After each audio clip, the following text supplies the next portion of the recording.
I was born in Motown, Detroit Rock City, in the 60s.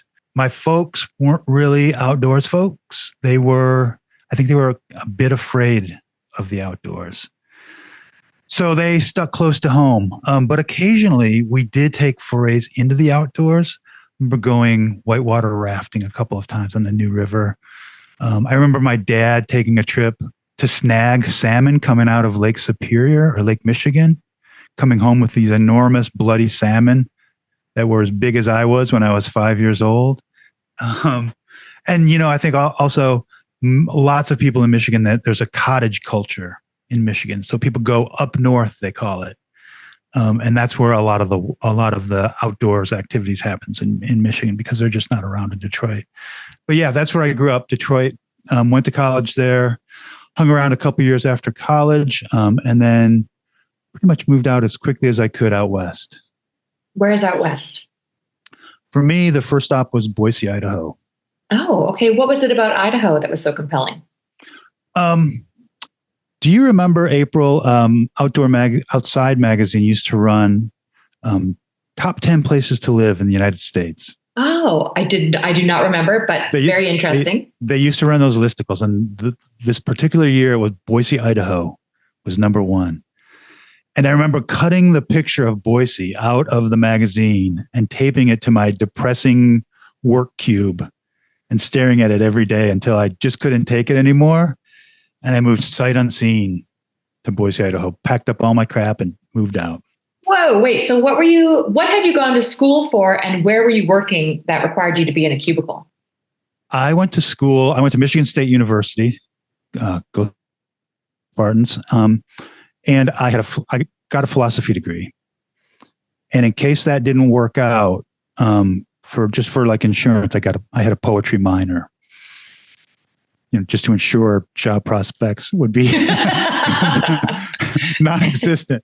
Yeah. But I was working at a place called Entertainment Publications as an editor. And you might remember these, you might not. Entertainment Publications, they produced those super thick coupon books. Oh yeah, we lived and died by those. Girl Scout. Yep. Buy one, get one free. I made those. Really? Whatever happened to those? I guess the internet happened to those. They're amazing. I miss them. We used to have them in the car and dog-eared all the pages. Yeah.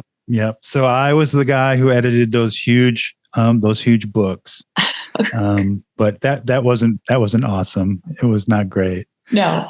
So I didn't really have much to lose in Detroit, and Detroit was a rough place at that point in time.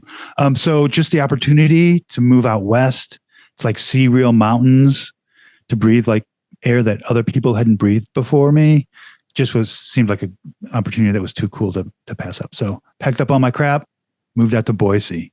Good for you. Were you fishing at the time? Had seeing your dad come home with these salmon been influential to you in the younger years? I would go fishing with my high school buddies, but that was more an excuse to like smoke cigarettes and drink beer and really just get away from my parents. So no, not really. When I moved to Boise, though, I got a job as an editor at a paper that was just starting up called the Boise Weekly. They were the alternative news weekly in Boise, and those are a thing that has sort of have gone extinct as well. The news weeklies. I'm sure you probably know what they are, like Seattle Weekly, San Francisco Bay Guardian, Chicago Reader. All those are news weeklies. Anyways, I was the founding arts editor at Boise Weekly, and the publisher of the newspaper was a fly fisherman, and he took me a couple of times, and that was all it took. April, just a couple of times, just going. I didn't even have waders, and I remember standing in a Idaho River, like in the springtime, freezing my ass off, but so compelled by what was happening in front of me that I would just shiver, but just try to stay in the water as long as possible and maybe possibly catch a fish. Were you trout fishing? Yeah, it was trout fishing. What happened when you discovered steelhead fishing in Idaho? Or did you discover steelhead fishing? Did not. I was only in Idaho for like 3 years before I moved out here to Seattle. Oh, okay. So why the move to Seattle? To be perfectly honest, I came out with a girl She had got a great job out here, and I thought, well, I could maybe get a job out in Seattle, see what happens. And I ended up getting a job at the Rocket magazine, which was a music magazine that covered the Northwest music scene. So from like San Francisco up to Vancouver, BC. So I was deeply, deeply involved in the Northwest music scene for a number of years. You look like somebody who's been involved in the music scene. Rode hard, put away wet, that sort of thing. No, it's funny because you and I, like, we run into each other, right? Occasionally. I think we ran into each other once at ICAST. We ran into each other on the river in Montana, but I've never actually had time to sit and look at you. I'm looking at you now. I'm seeing your tattoos, your hair. It's just, I'm painting my own picture. And yeah, you're way funkier than I remember. Is this new, or have you always been kind of funky? Always been kind of weird, April. I'm not going to lie. I always thought of you as this like clean cut office paper pusher. I thought, because you were always, to me, you've always been an editorial. And this just goes to show where my own ignorance is coming into play. But yeah, you are so cool and fun to look at. I never noticed this before.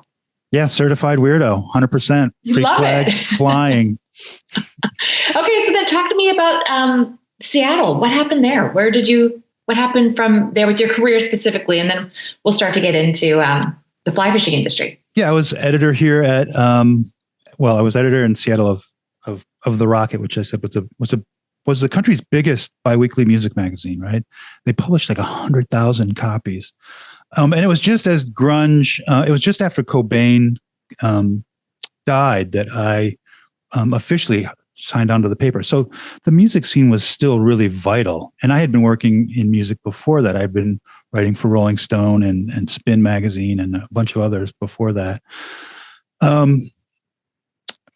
But it was a weird time in Seattle music, right? There was a lot of loss and there was a lot of transition. But there was still great music, and I felt really, really lucky to be able to cover that and be a part of it. So a few years after that, I went to work for a small startup.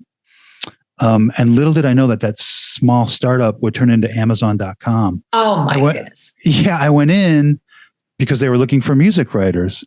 And at that time, all they did was sell books. Right. So I went in and they're like, okay, you're hired. We want you to launch and run our music website. And this is early days of the internet, April. People didn't even know what Amazon was at the time. So I got to set up the Amazon music website, doing the editorial, right? I'm not writing code. I'm not doing any computer stuff because there's no way I could. But I'm just writing about music and selecting music and putting music in front of people. So that was super, super, super cool. But working at Amazon was really demanding. There's a ruthlessness to that company that chews people up and spits them out. So I lasted, I think, 7 years at Amazon before I had to leave. Did you manage to escape with any shares in the company? A couple, not many. Gotcha. So that's when I decided, I still have to write because that's really the only thing I can do. So I might as well write about what I really also love, the other thing that I love in life, which is fishing, fly fishing. So it turned out to be a great decision because I love fly fishing so much and I love music so much and I just love writing about them so much that when I'm involved in it, it seems like I'm not working. It seems like I'm lucky. It seems like I can't believe that this happened to me, right? Yeah. They say if you love what you do, you never have to work a day in your life. I think that's a little bit oversaid because when you are passionate about something, you pour everything you have into it. And you work super hard at it because you want it to be the absolute best. But there's a gratitude that comes along with that you were chosen or selected or somehow found a way to make that passion work for you. Yeah, there's a lot. I mean, you can see both sides to that. And I don't want to get off your timeline here yet, but it's a lot of pressure too when can you imagine just having a regular job? You go and you do your job, you go home. Someone doesn't like your work, you either shrug it off, do better, or go somewhere else. But in fishing, or in a passion that you love, working in your passion, if people don't like it, it really hurts, right? And you don't want to work so hard too that you come to resent your job. I think one of the motivating factors is like everywhere I've always worked and every job I've done, I've always had to put my name at the bottom of it. So that's motivation. Yeah. To do the best you can because your name's on the thing, right?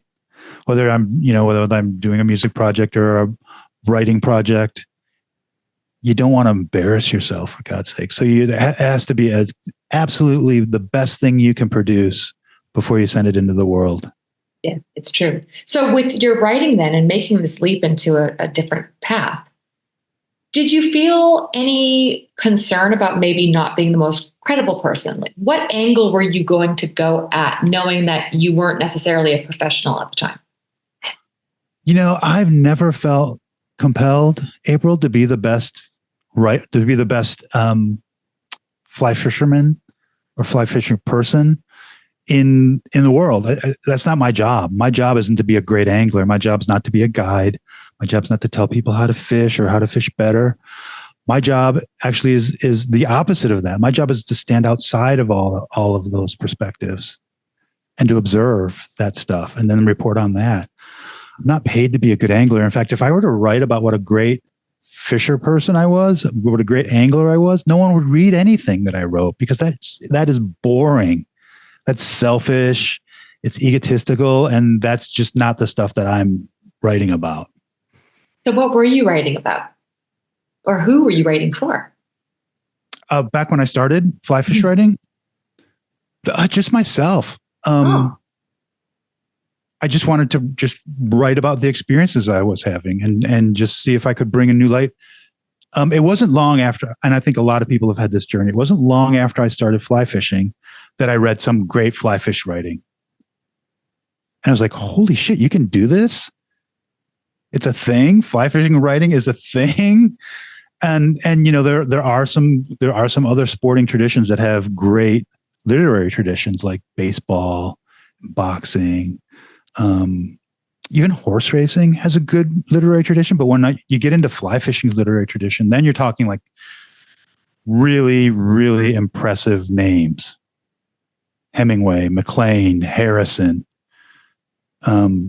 just towering figures in literature that also happen to write about something as silly and inconsequential as fly fishing, but they bring a gravity and weight to this thing that I happen to love. It was just like, holy cow, here's this portal into another world. Yeah, you're totally right. Actually, I hadn't really thought about that. Fly fishing does bring out some of the most talented writers, doesn't it? Indeed, for sure. 100%. I think that it happens because it's sort of self-perpetuating, right? We've had such great writers writing about fly fishing that we have a high bar. We really, really, really, we have great examples that have been there before us. Yeah, true. My last episode was with Rebecca McCarthy. She just published a book on Norman MacLean and her relationship with him and as a friend. And my brain, I've just been totally fixated on the MacLean family recently. So it's really cool to hear you bring that up. Because that's just where it's been such a big part of my headspace recently.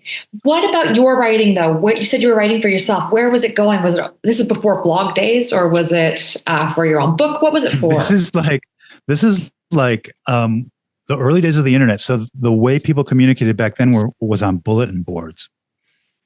There were a couple of fly fishing bulletin boards before the advent of blogs. Oh, you mean forums? Are you calling bulletin boards forums? Right. And I remember Fly Fisherman magazine had one. And I think Ross had just started at Fly Fisherman. And the poor guy, I was such a pain in his ass because I used foul language and I just was boisterous and just obnoxious, I guess, looking back. And Ross, I gave Ross a bad time and he had to deal with me. So Ross, if you're listening to this, I apologize. But that transitioned April into blogs. There was a early fly fishing blog scene that was pretty lively. And then I was like, yeah, I could maybe try to actually write for a magazine. So I started sending my stuff into magazines, and next thing you know, published. And it wasn't long after that that Fly Fish Journal launched, right? So they went 2 years. The first year had one issue. Second year had 2 issues. And the third year, I joined on as the full-time editor. Yes, this is what I remember you as. Good old Fly Fish Journal. Gotta love them. How long were you there for? I was there for about 7 or 8 years, I think. Looking back. I mean, what a joy to work for Fly Fish Journal and to be able to like help direct that magazine, which has been so important for so many people. And I think the Fly Fish Journal has this open-hearted reputation that they're really advocating for our sport and our culture. They're a cheerleader and they want to see the best for the sport. And I think people get that. And I think that's why there's such good feelings directed toward Fly Fish Journal. Jason Rolfe, who's the editor now, has been doing a phenomenal job, and he's still engendering those great feelings and that attitude that brings people in, right, and welcomes new voices as opposed to gatekeeping and being strict and taciturn and turning people away or being like, we're better than you. We have reasons to look down upon you, right, from a great height. That's not what the Fly Fish Journal did for fly fishing culture. The Fly Fish Journal attempted to, and still does, opens up the culture to as many people as possible. And I think that's really important for our sport. Yeah. Were you hit by gatekeepers or with gatekeeping? I have to say I was not.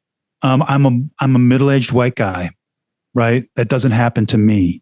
That's why it's important that when I was in that position, I tried to open it up to as many unheard voices from women, minorities, and other people who haven't had the platform in fly fishing. I tried to open that up to as many of those folks as possible. Right. So we'll come back to gatekeeping because I think that's an interesting topic. And I don't want to open too big of a can of worms. And I really don't want to take away from the focus today, which I would like to be on your new book. So let's stay on your timeline for now. You work at Fly Fish Journal for 7 years. Then what happens? I was at ICAST and I was chatting with Chris Gaja from Patagonia, and he told me they were about to hire a writer-editor for the fly fishing team. And I got down on my knees and I said, please, Chris Gaja, I'll do anything if you hire me. No, actually, we just chatted about it. And I said, man, I would love to do that. And he said, I think you'd be perfect for it. So I went through the agonizing process of applying and, showing my work and interviewing. And it was a long process to get hired on at Patagonia. But before too long, I found myself as head of Fishtails. Right. So what is your job? What's your role there? Fishtails is the blog on Patagonia. No, Fishtails is we don't really have formal job titles. So head of Fishtails is just something I made up. Oh, okay. I thought Fishtails was a blog or a category of the blog, or is that the footprint? Isn't there a blog specifically for fishing on there? No. But I guarantee, April, there's probably a blog out there called Fishtails. There's probably 4 blogs out there called Fishtails. So what's your role then as far as heading up Fishtails? So I'm basically in charge of all the content for the fly fishing team. And that's anything from feature stories to product descriptions to social media stuff. You name it. If it's words, I'm probably the guy writing it. Gotcha. That's a tricky job with Patagonia. We have Patagonia has a voice. And every word matters. And every word matters, right? And people have high expectations about Patagonia. Like people look to Patagonia as more than just someone who makes clothing. we have a mission that's really important to our customers and to everyone who works there, which is to save our home planet. And it sounds like kind of Kool-Aid drinking, but the folks I work with, and especially in the fly fishing team, take that very seriously. So when I wake up in the morning, my job is not to sell waders every day. It's also to create content that raises awareness and puts the ideas of clean water and wild fish at the forefront. And that's something we believe. I mean, that's really why we're in business, April. We donate all of our profits now to causes like that. So, we're serious about clean water and wild fish. And I think, to me, it's a privilege to work for a company that does that. And I think if other companies had that attitude, if other companies adopted that notion, if other companies committed to giving their profits away, if fucking Amazon.com had that attitude, this would be a much different world. Sorry for swearing. That's okay. You're not wrong. How do you manage, or how does a company like that? And this is, I'm going to be careful. I'm no longer with Patagonia, but I love Patagonia, and I love Yvonne, and I love the team. I love everyone there. But watching from the outside, sometimes looking in, I think to myself, ooh, that is a pretty heavy, non-outdoor related topic to be posting about that's just going to upset people who are there for the outdoor content. How do you manage looking at those politically glaring topics as a content creator and as a writer? Well, Yvonne, right? Great. Love Yvonne. You've met him. Oh, yeah. You know what he's like. Yvonne, he doesn't give a shit. He's the original punk rocker as far as I'm concerned. He is going to do what he thinks is right, come hell or high water. And he doesn't care what anybody else thinks. And that's his lengthened shadow cast over Patagonia. I mean, I could try to be as committed an activist as Yvonne Chouinard is. I could never do it. Because I mean, he's just sort of on a different level. And that's the legacy that we have at Patagonia. And if you know YC, you also know that, he's not climbing mountains anymore, but he is still fishing. So every word that I write, I know I've got an audience, that a very special audience that's reading this stuff. So it has to be really good. I have noticed that the fish team and that the fish socials have maintained focus on fish. Obviously, with the whole George Floyd thing on the main page, I was starting to watch I was just kind of watching closely. I was very interested in societally how things were going to work out. But in fishing, it's maintained its focus. Have you been part of that? Oh, yeah. I mean, we definitely have some pillars that we advocate for on the fishing side. We want to reconnect rivers. So that means bring down deadbeat dams. We're against open net pen salmon farming, which is destructive. Huge problem. Right. Mm-hmm. So, we're trying to improve habitat, right? We're not crazy about hatcheries on our rivers. So yeah, we have an agenda and we're proud of it. We're not going to shy away from it. Yeah. It's what we do, right? It's why we're in business. Yeah, it's true. And it's the cleanest line. That's what I was thinking of for the blog. Yes, the cleanest line is the blog. Yes. Okay. Got it. And that's multifaceted. That's all the different sports, right? That's all of our sports. Yeah. Excellent. Okay. Can you tell for people, and then we're going to get off of Patagonia here, because again, I want to come back to your book, but most people know about Yvonne giving the company away, but can you just let people know who have no idea what we're talking about the development that happened? I think, was it last year or 2 years ago that happened? It was a couple of years ago now. YC just decided he could have sold.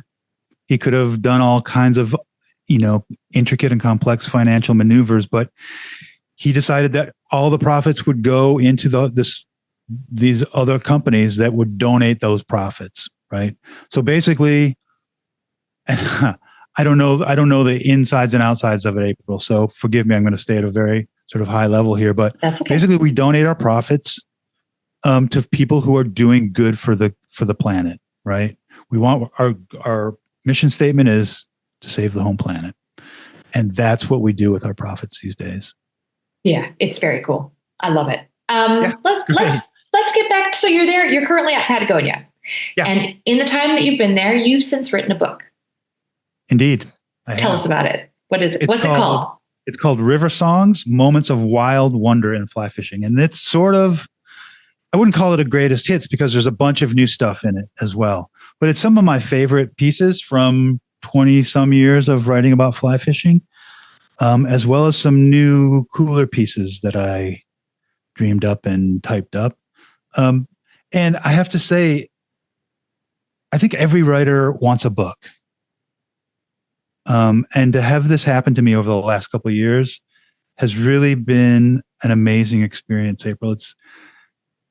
And when I say every writer dreams about a book, it literally dreams about a book. And to have that dream happen and to be part of it now and see it just evolve from day to day, it's been one of the most special experiences of my life. It really, really has been amazing. So I'm just so overwhelmed with not only just getting the thing out there, but how well it's been doing and how well it's been received and like people's reactions when I go to bookstores and do readings and stuff. It's just been like way, way more than I ever thought it would be. Yeah. I am actually surprised this is your first book, to be honest. I had done some looking into your writing before we hopped on over the last few weeks and kept looking for the other books. Why is this your first one? I've been busy. Can you, and I know you've got a book or a manuscript there handy. First of all, can people buy the book on Patagonia or do they have to go elsewhere to? Yeah, they have to go to that other place. No, the book is published by Mountaineers, which is also a nonprofit publishing company. And they're local here in Seattle, but they have national distribution. So you should be able to find the book everywhere, online, offline, good bookstores, bad bookstores, you name it, it's going to be there. So should have no problem finding it. Also, if you want a signed copy, got a website, stevedudawrites.com. I'd be happy to ship you one. Excellent. So have you gotten to that stage yet where you look at it and you go, oh, why did I put that there? And why didn't I include this? And I don't like my style or how my tone is there. Or is it still too fresh? Are you still that's a great question. And I've done a couple recording projects, music stuff. And when I listen to that stuff, sometimes I only hear the bad notes. And that's sort of the case sometimes on my writing, but not as much. Maybe because I'm a better writer than I am a musician. But I still think like the totality of these stories and the writing it makes those smaller mistakes what they are, small. So I'm not going to let like a one misplaced comma or a word choice or something bum me out too much. Yeah. Because overall, I know this stuff is really good. Yeah. No, that's a really good point too. You said that when you were on the forums or the bulletins, you specifically fly fishermen, that you made a tongue-in-cheek joke about sorry Ross. Has your style changed a lot as far as if you come across abrasive, etc.? Oh, I wouldn't call my style abrasive now by any means. It's still pretty lively. But I wouldn't call it abrasive. It's lively, right? It uses real people's language, I think. And it expresses a lot of emotion. Some of it is subtle, and some of the emotion, however, can get pretty raw. Fly fishing, we have to remember, is a blood sport, and it evokes a lot of passion because we're doing things that are very visceral. We're out in the rawness and the awesomeness of the outdoors, right? And that creates big feelings for us. Sometimes there's blood on our waders. That creates big feelings for us. We're dealing with friendship. We're dealing with a shared life. We're dealing with loyalty. These are big subjects. And we get to address them in fly fishing literature. So the writing is big. It uses real language that sometimes can be a little rough. It uses real emotions that sometimes we laugh or we cry, right? There's big thoughts. And it's my job to try to be honest and to try to be truthful and convey all of that stuff. That's the joy for me of writing about fly fishing. Yeah. And I know you've got that book just right at your desk there. Did you want to read us a piece? Sure, I would. I'm going to read a piece. I'm going to read a piece about us as fly anglers. Fly fishing, it's an interesting sport. It's not like any other sport. We deal in wonder, right? We deal in enormity. Like think of what the places we go to fly fish. Normal people don't get to go to those places. If we're lucky and things work out, we get to bend down and touch one of nature's most awesome creations. Normal people don't get that stuff. I mean, we start at epic and move up from there, right? And we were talking about sports with literary traditions. That shit doesn't happen in pickleball, right? So I think it's important for fly fishers to have gratitude, right? And to realize the wonder around them and realize the awe that we're walking around in. So yeah, this piece, this is actually the foreword to the book, April. This is a piece called Lessons. Fly fishing teaches us a few things about a few things. We know which way is north and which direction the winds blow when the weather's about to turn. We can stop the bleeding, patch the leaks, and always have duct tape handy. We know a few good knots, a few good jokes, and can curse in a handful of languages. We can pitch a tent in the dark and point to a few constellations. We know how to ford a river, build a fire, and brew a cup of coffee. We can open a beer with almost anything.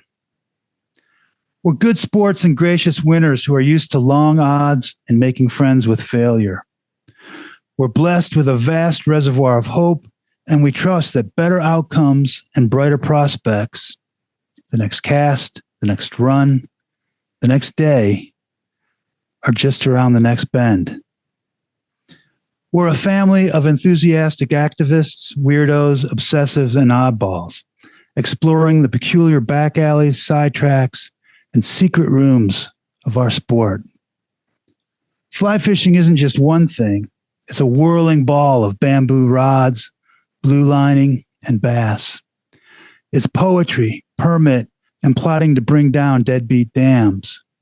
It's tarpon, tenkara, and the alchemy of an old fishing cap. It's carp, conservation, and keeping a cigar lit in a sideways gully washer. It's steelhead, shore lunches, and the beauty of a native fish. It's strange and beautiful, beautifully strange, and it's what we do.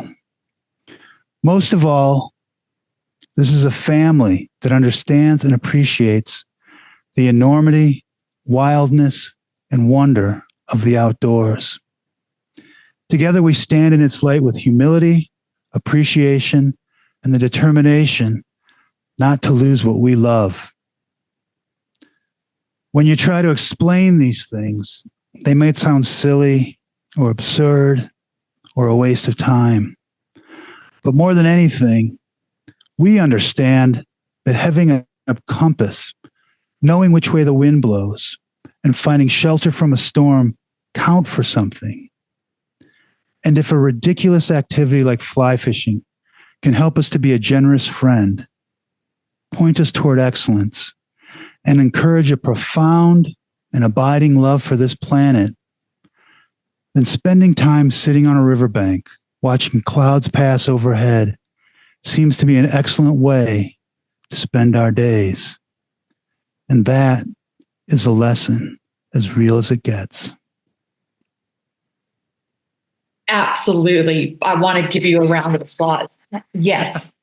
It's so funny hearing, not funny, but profound hearing you say all that, because especially when you're listing off all the talents, I'm like, yep, check, check, check. But it's amazing when you said family, that's what really struck home for me, because people who don't get it, don't get it. If you know, you know. If you know, you know.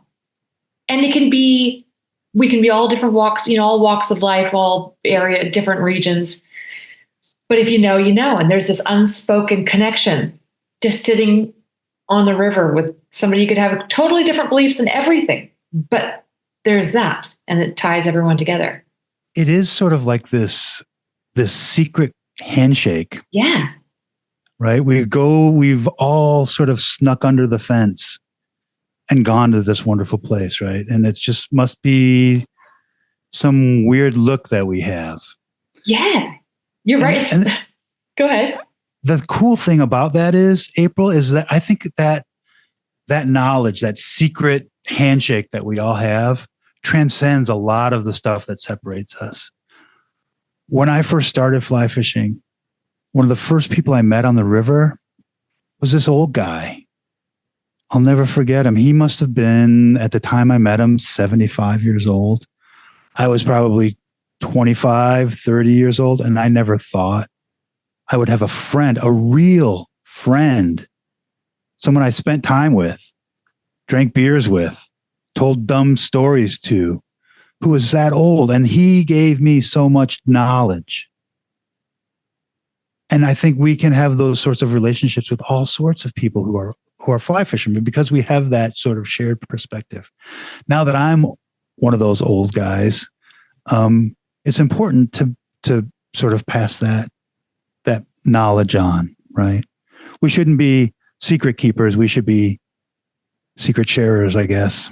Let's talk about that. And just as a fun side note, because I have a couple friends. I've lost some, unfortunately. One of them being Larry Solomon, was a very good friend of mine. He wrote the first book on caddis flies.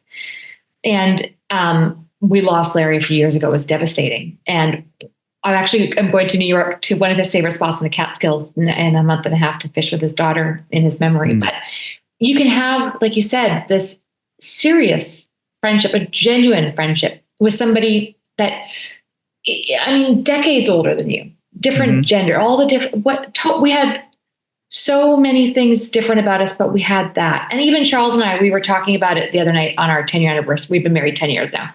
And for our anniversary dinner, we have grown a lot over the years. When we met later in life, but we've changed.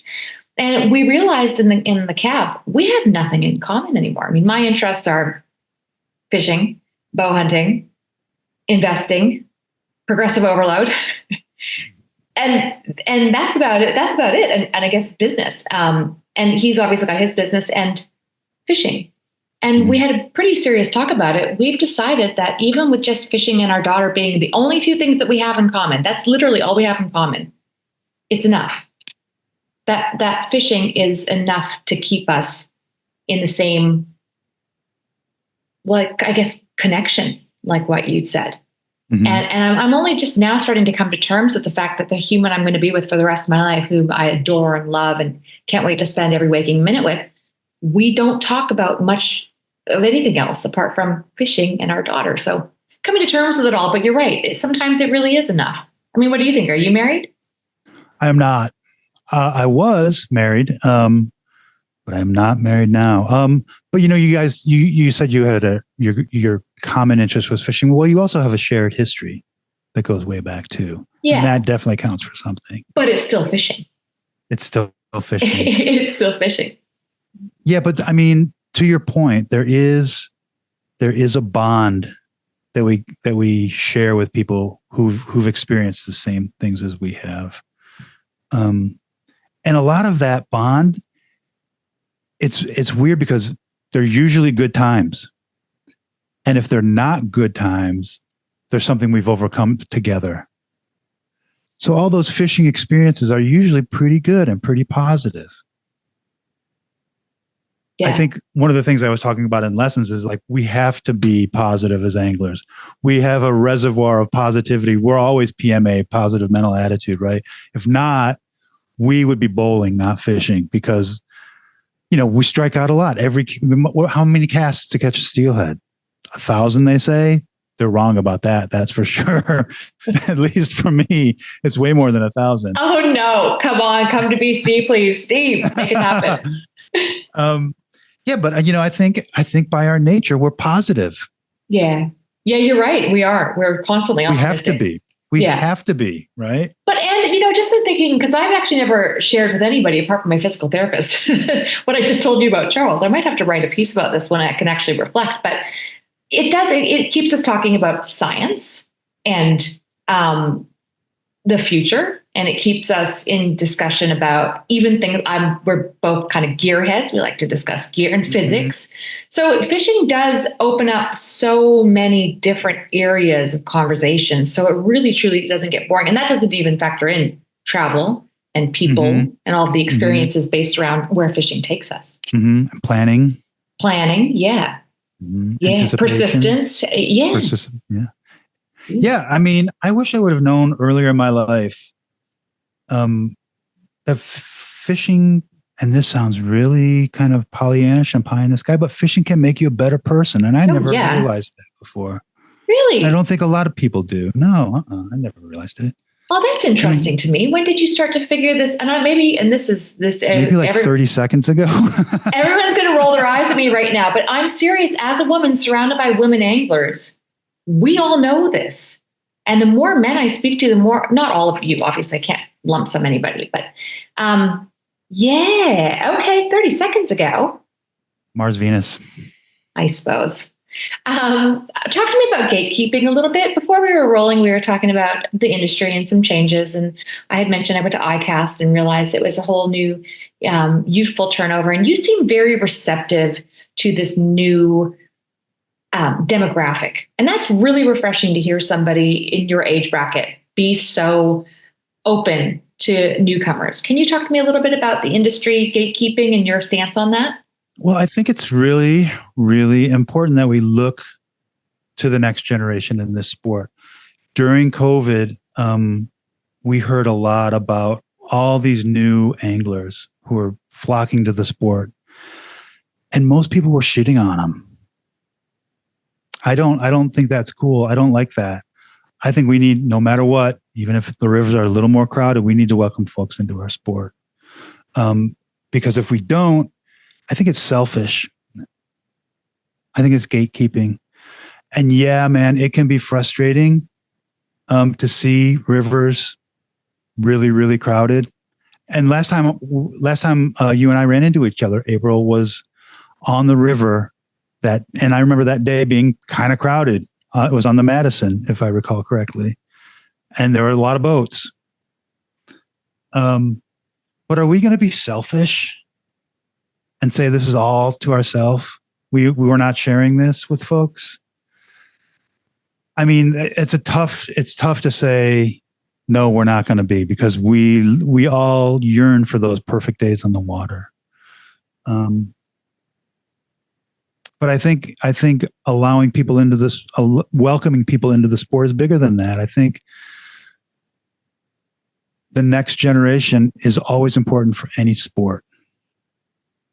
Right now, I think we're living in a fly fishing world that's truly, truly blessed with amazing creative output. There's amazing photographers. There's amazing filmmakers. There's dozens of great writers, right? There's great magazines. These are the good old days, as far as I'm concerned, for fly fishing culture. If we want those good old days to continue, it's incumbent on us to foster the younger generation and to give them a hand up, right? To help them out, to give them a seat at the table and listen to what they're saying. Especially someone like me, who, I am getting older. I don't like to admit it, but I am. But who has to write stuff that people want to read. If I'm some old crabby man, No one's going to read my stuff.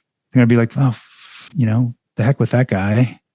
Who cares? Let's listen. Let's read whoever this new guy is that has just had like 3 super cool pieces in Fly Fish Journal and 2 great ones in the Drake. He's way better than that old man Duda, that old fart.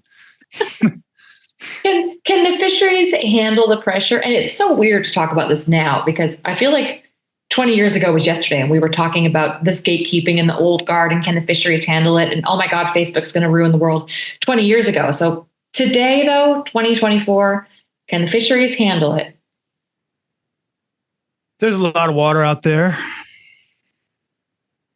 There's more in the West than the Madison and the Henry's Fork. A lot of water out there. So I think you get the fly fishing you work for in many ways. If you're going to be lazy and just just play the hits, that's what you're going to hear. Everybody else is listening to the hits. If you want the good stuff, you go to the smaller clubs, you seek out the tunes you want to hear. Yeah, that's a very good analogy. I really like that. I totally agree. I mean, especially while you're young. And I think I wrote an article about this some time back that got me in trouble. And I believe the premise of my article was, as they do, but the premise of my article was leave the hits for some of the older guys. I was specifically referring to the Vokey and people who have a harder time accessing the mountains. And if you're young and new and hungry and frothing, get outside, go, start walking, use those legs while you've got them, put them to use. And also, I mean, lots of good technology out there. Onyx, or whatever it's called, shows you a lot more than we could ever figure out with an old DeLorme map and a highlighter. So, that opens up a lot of water. It's out there. See if you can find it. Yeah. Cool. All right. So what about you? What's next for you with because I see we're approaching an hour and I don't want to take up your whole night, but I also don't want to cut your life off short. What else your life's obviously a lot longer than an hour, but were there any other real pivotal moments in your life that helped to make you who you are today, specifically in fishing? Specifically in fishing. Boy, that is a good one, April. And it doesn't have to be fishing, by the way. It's your life. So, I think the one thing that I would take away is the notion of a couple of things, that I think have been gifts that fishing has given me and that have significantly altered my life. One of them has been the notion of friendship and the appreciation for the people in your life. I didn't have a great home life growing up. And to be able to have communion with people, to have community with people who appreciate you for who you are, and act as a surrogate family has been a lifesaver for me.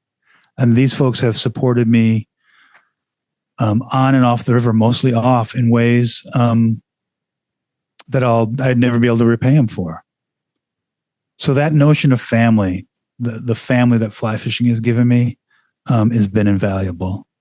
Also, it's fostered in me a generosity and an appreciation that I don't think I really had, a gratitude that I maybe didn't have so much in my younger years, when I was really just only concerned for myself, right?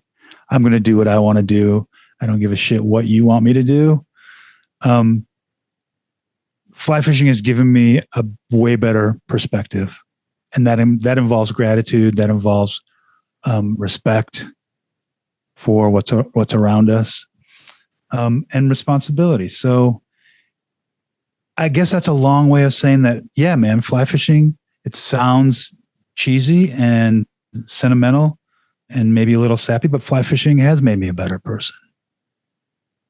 Yeah, I don't think it sounds cheesy at all. I just think it sounds accurate.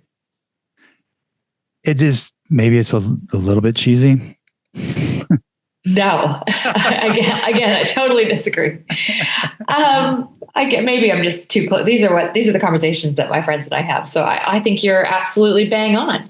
Do you find that you're more tolerant now that you're older, Or are you more tolerant now that you're wiser? Or is that one and the same? I mean, I still get cranky. That's for sure. Like I still go on rants. Where I still get. do you feel like as a career stance, you can't go on rants? No, I just the other day I was on another podcast and I ranted probably for a good 5 minutes about people holding up fish in their social media. And I'm happy to start going off on that, April, because I know we talked about influencers. I'm like, hey, man, give my hand up. But please, if you have a big social media account, put the fish back in the goddamn water.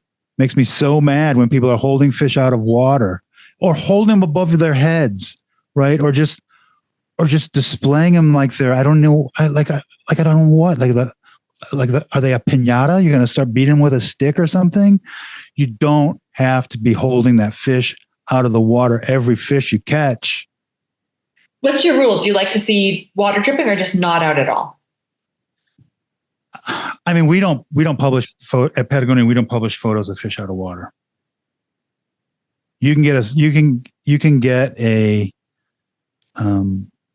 idea of scale and weight and length and stuff, and with a more artistic perspective, without holding that thing out of the water, right? Because every one of those pictures, we've all seen it before. We don't need to see another one. Yours is not special. Somebody else has caught a bigger fish or a more beautiful fish than that one you're holding up out of the water.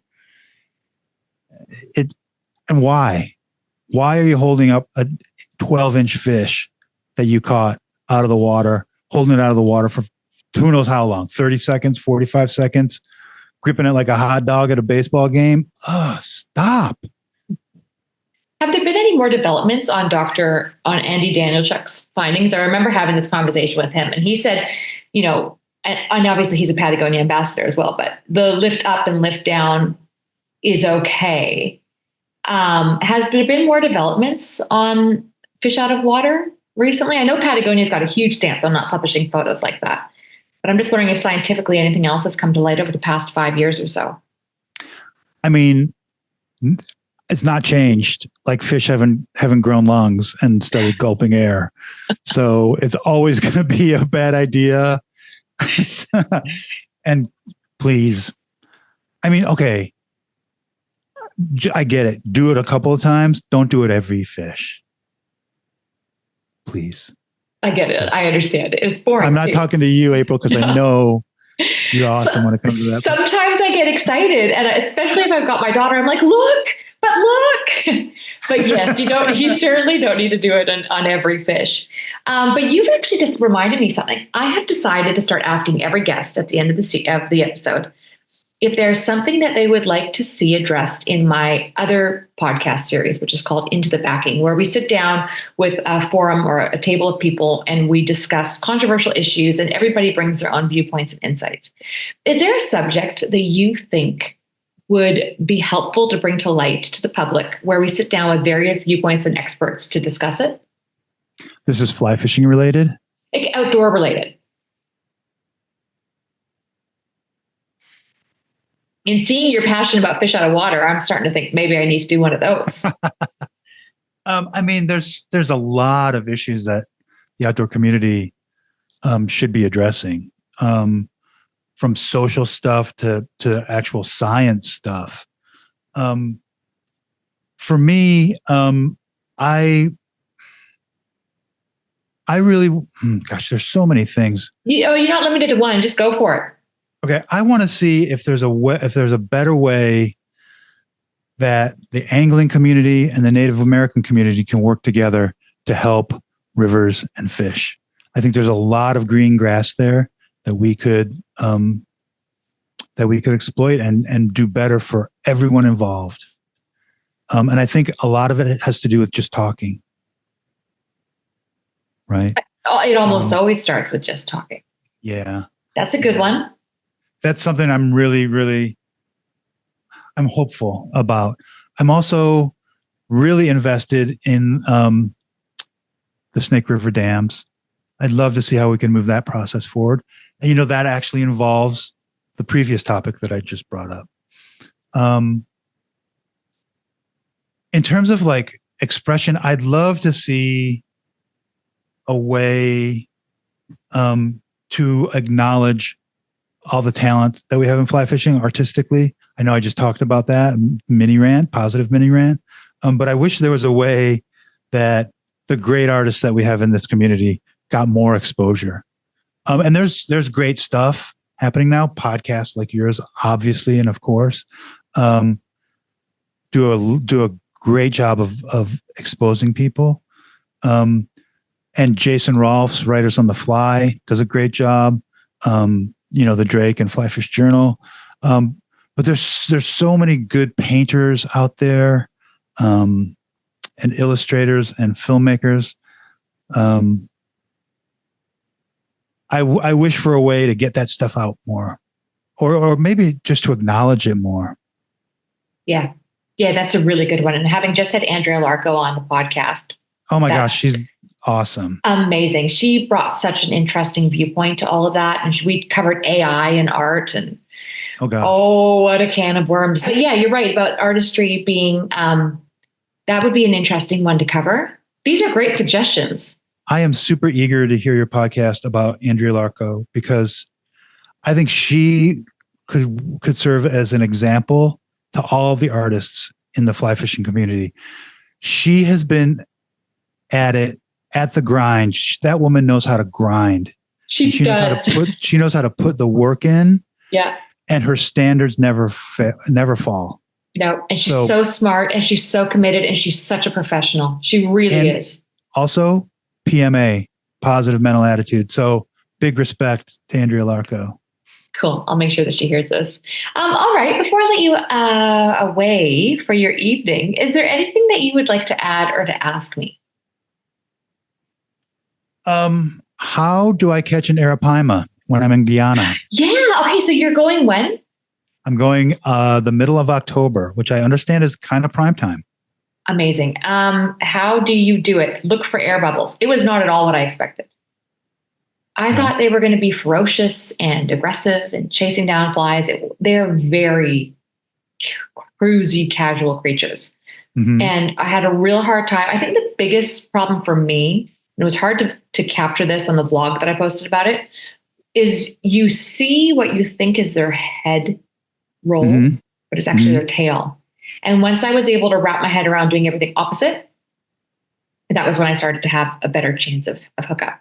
So are they figuring eating? No, they're breathing. And they are eating. Yes, they are feeding. But have you ever seen an arapaima? So they basically sit there and then they just open their mouths and inhale. I just watched your video on it. Yep. And instead of getting me stoked, it kind of scared me a little. Yeah, good. Be cautious when you go. But they don't chase things down. We did see some sunning, and obviously that presents a better opportunity, but they own the lagoons. So they just open their mouth and inhale. So you need to make sure that your fly is in the exact spot where it needs to be.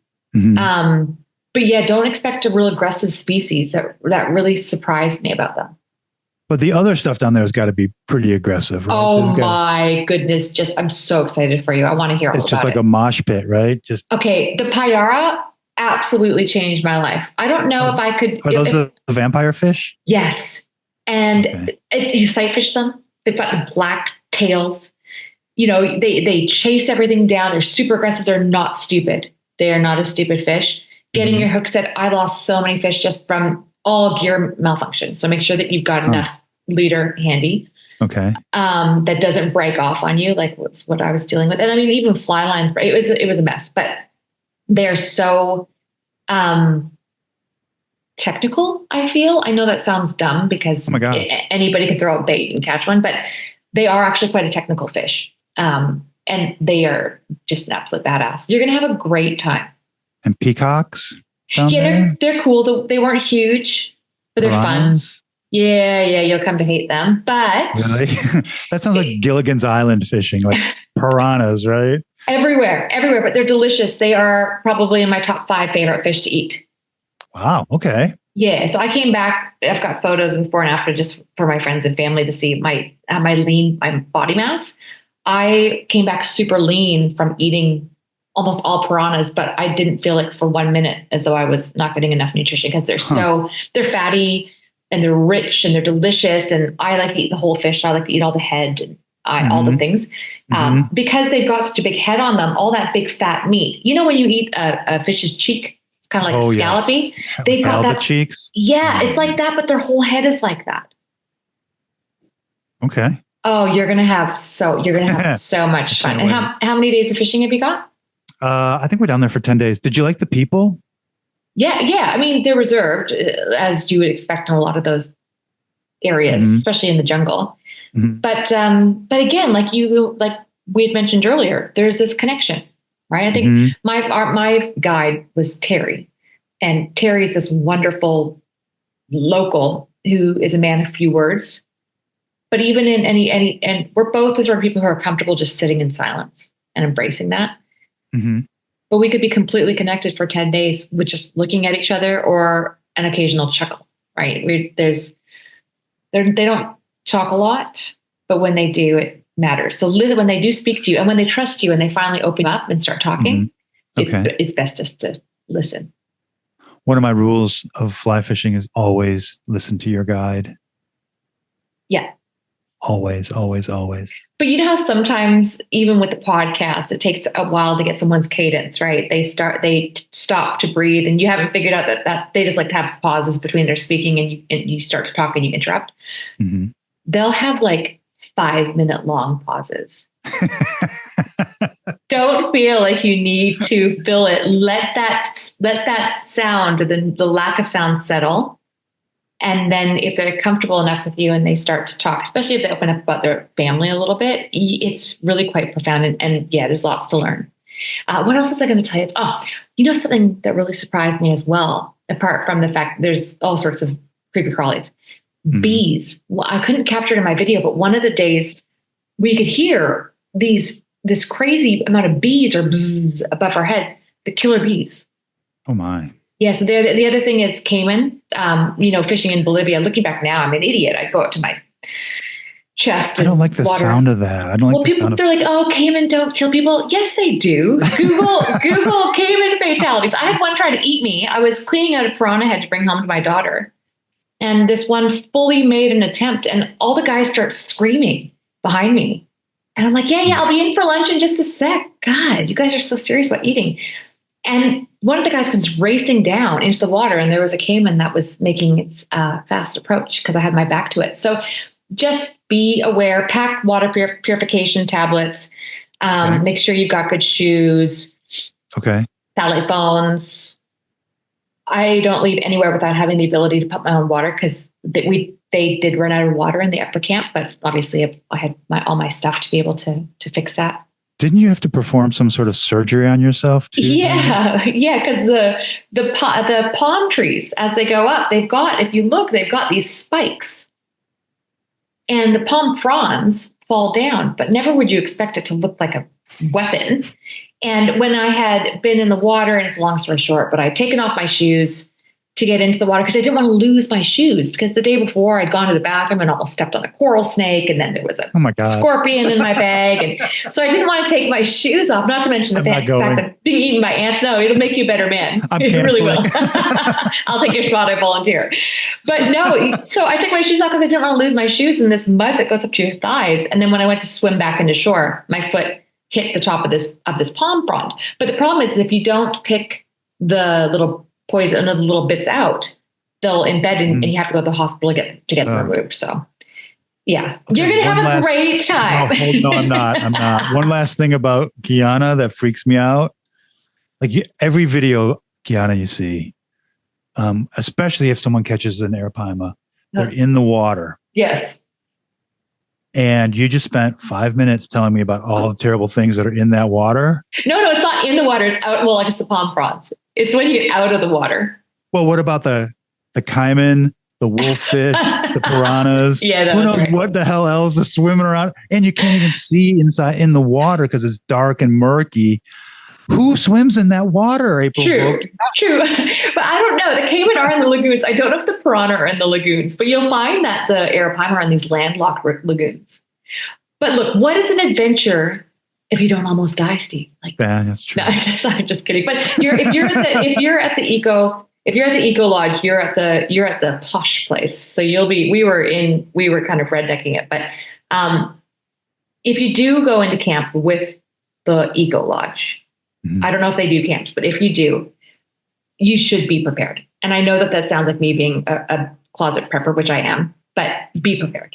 Pack all the things. Because I will say I was with I think 8 men, and packing like a mom and having all my first aid stuff and all my survival stuff really did it. It was used more than we thought it would be. Did anyone cry on the trip? No. Okay. Do people cry in pain? No, not in pain. No, I don't think I've seen someone cry. I know I don't cry with pain. Emotional, yes, but not with pain. No, nobody cried with pain, but a lot of people went home with bruises. I have a really sad story in the book called A Long Run with a Tight Crew, and it's about a dog. Oh, well, that'll do it every time. Very special dog. And every time I read that story out loud, I got to like have a little talk with myself before I start reading it to be like, okay, Duda, we're not crying during this one. Yeah. Usually I get through it. But okay, a little insight though is sometimes I'll look up right at the end, the really, really, really sad part, and there'll be people out there crying when I'm reading it. Yeah. I'll be like, job done. You can tick it off. No, that's different. Crying with emotions. And dogs, come on, man. No one's safe from that. No, it's true. Well, I'm excited to hear about this. Are you going to be writing a piece about it? Yeah, for sure. 100%. Because there's a lot to write about down there. Yeah. Can we find it on your website? And just one last call to action. Where can we find them? I'm doing this one for Fly Fish Journal, but it'll probably be, it'll probably be in the next book. Who are you going with? I think it's sponsored by the Guyanese tourist agency. They want people to come down and talk about what a great fishery it is. But there's also so many issues going on down in Guyana that whatever I end up writing is going to be way more than just about the fishing. But that's what I do. That's my thing. So. Yeah, well, the locals will tell you about it. I know that they spoke about it a bit when we were there, and it was a lot to wrap my head around. But just listening is the key there. Talking less, listening more. Yeah, over there. That's my job. Love it. Well, listen, it has been a pleasure all these years later to sit down and finally get to know you a little bit better. No kidding. I've had a great time, April. Likewise. Thank you. Okay, well, let's stay in touch. Okay, sounds awesome. I'll let you know how it goes down in Guyana.